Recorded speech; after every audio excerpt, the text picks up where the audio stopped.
అరే చూసుకునే వెళ్ళ కదరా. రే ఎవరా అది? అన్నా సారీ అన్న, చూసుకోలేదు, పొరపాటున తగిలింది. పర్వాలేదు, వెళ్ళండి.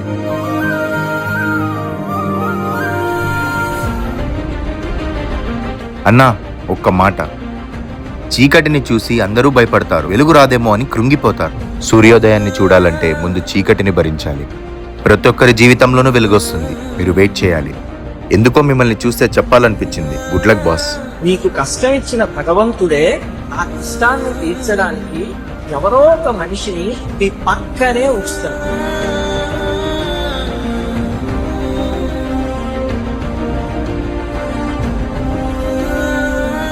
అన్నీ బాగున్నాయనుకున్నప్పుడు వచ్చే కష్టాల్లోనే జీవితం ఉంటుంది. తల్లి జన్మనిచ్చినప్పుడు కేవలం ఒక ప్రాణం పుడుతుంది. ఎప్పుడైతే బ్రతుకు మనకి కష్టాలనిస్తుందో అప్పుడు ఒక జీవితం పుడుతుంది.